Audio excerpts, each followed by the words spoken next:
صباح الخير. أنا في جنيف في سويسرا. الدنيا بتشتي، ماسكة شمسية مش عارفة أروح فين. الدنيا بتمطر في كل حتة، وقاعدة جنب بقرة. لقيت كرسي جنبي بقرة قاعدة، فقعدت جنبها وقاعدة زيها. يعني أنا بحاول أقلدها، نفسي يبقى عندي نفس يعني راحة البال اللي عندها دي. هنا بيقدسوا البقر تقريبا. يا جماعة عايزة أعترف لكم إن أنا هنا بغير من البقر. يعني البقر هنا عايش عيشة أنا نفسي أعيشها. يعني بيهتموا بيه اهتمام أنا نفسي مش لاقياه. يعني البقر هنا في سويسرا بيتعامل معاملة انت نفسك تتعاملها. يعني انا قعدت اسمع عن البقر في سويسرا لحد ما جيت لقيت وجها لوجه قدام البقر في سويسرا. يعني هم هنا بيهتموا بيه اهتمام مبالغ فيه، فاضل شوية ويشيلوه قبح من غير ما يطلب. يعني الاهتمام هنا ما بينطلبش. احنا عندنا الاهتمام بينطلب ومش بنلاقيه. هنا بصوا البقر بيعملوا فيه ايه. يعني من كتر تقديسهم للبقر بيعملوا له تماثيل في الشوارع. يعني البقر هنا بيتعامل معاملة انا شخصيا نفسي اتعاملها والله. وبعدين البقر هنا ما شاء الله تحسه نظيف جدا. يعني نظيف جدا جدا، كانه يعني تحس انه بياخد شاور مرتين في اليوم. يعني انت لو مش بتاخد شاور مرتين في اليوم، هو بياخد شاور مرتين في اليوم. واكيد بيحط برفانات، وتحس انه بيعمل ماسك زبادي وخيار. مش ممكن يكون ده اداء بقر عادي. يعني وبعدين بتقعد تتساءل طول الوقت وانت شايفه نظيف قوي كده، وقاعد في حته نظيفه قوي كده، وريحته حلوه مش ريحه بقر خالص. فتقول هو طب هو ما بيعملش بيبي؟ طب هو فين البيبي؟ يعني احنا عندنا البقر، يعني البيبي جزء لا يتجزأ من البقر، وبيتوزن معاه بيعمل وزن، يعني بيفيد الناس اصحاب البقر. هنا بيودوا البيبي فين؟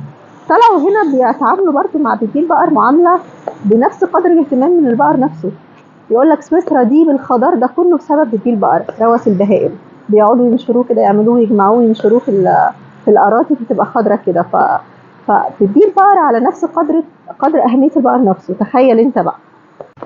انا حتى شكيت ان هم بيذبحوه. يعني بصراحه مش بعد كل الاهتمام ده يذبحوه، تبقى علاقه توكسيك جدا. يعني هيبقى فيها غدر كبير جدا.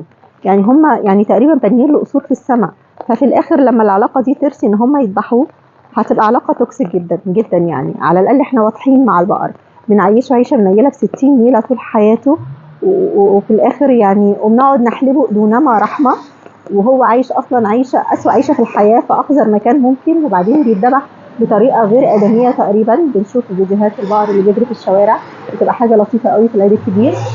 وبعدين بيتذبح بطريقه غير ادميه قدام صحابه البقر عادي. يعني حتى من غير مراعاه لاحساسه او كرامته او احساس البقر اللي شايفه. ده طبعا عشان يبقى عبره لاي بقره ما بتسمعش الكلام ان هي هيبقى ده مصيرها. فهو احنا عندنا البقر عايش عيشه منيله ب 60 نيله ومطلعين ميتين ابوه، فطبيعي ان احنا نذبحه بالطريقه دي. فما فيش مفاجآت. يعني احنا كنا واضحين معاه من البدايه. لكن البقر هنا مش ممكن يكونوا بيذبحوه بعد كل يعني بعد كل الاهتمام ده. هتبقى علاقه توكسيك وغدر، يعني احنا ما نعملهوش بصراحه. قوم ايه بقى، اكتشفت ان هم ما بيذبحوش البقر هنا فعلا.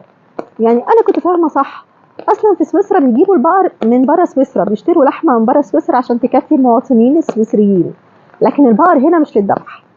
انا اعتقدت في الاول كده، قلت اكيد بيربوا البقر زي الكلاب كده والقطط، عندهم هوايه تربيه البقر وحاطين له جرس وبتاع، لان ده مش اداء ناس بتذبح بقر.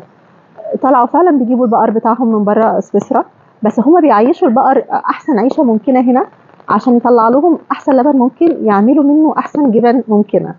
فعشان كده انت تسمع كده انه الجبن السويسريه احلى جبن في الحياه. ده نتيجه ان البقر عايش عيشه انت شخصيا مش عايشها، وعايش في احسن اجواء ممكنه، فبنطلع النتيجه دي.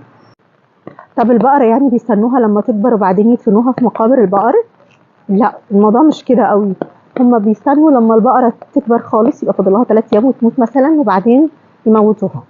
وموت رحيم، مش بيذبحوها. لانها كده كده هتموت. لكن لو ماتت لوحدها ما بياكلوهاش لانها بتكون مريضة. لكن لما هي خلاص عجزت وخلاص هتموت، هنا بقى بيغدروا. هنا الغدر بقى. هنا العلاقة التوكسيك تبان. ان هم بيستنوها لما تكبر وبعدين يموتوها. بيموتوها ازاي؟ بيدوها حاجة كده شبه الحقنة في راسها. حاجة كده تك في راسها كده، مش طلقة يعني. حاجة كده زي الحقنة بتدخل راسها تموتها على طول من غير ما تحس بألم. ومش قدام صحابها البقر، يعني علشان كرامتها وعشان الذكريات اللي عملتها معاهم، وعشان البقر التاني ما يضايقش، هي بتختفي. فبيموتوها بالشكل ده، وبعدين ياخدوا اللحمة بتاعتها بعد ما يعني كانوا عايشوها أحسن عيشة ممكنة. فحتى بتموت وهي سعيدة، خلاص هتعيش تاني تعمل ايه؟ فهو ده البقر في سويسرا يا جماعه. يعني انا بس الدنيا بتشتي، مش عارفه اوريكم ثانيه واحده اهو. باين باين اهو. انا قاعده في الشارع جنب البقره دي لان مش لاقيه حته اقعد فيها، والدنيا بتشتي مش عارفه اروح فين، لقيت بقره قاعده قعدت جنبها. فبالمناسبه دي حبيت اقول لكم حكايتي مع البقر في سويسرا. يلا صباح الخير.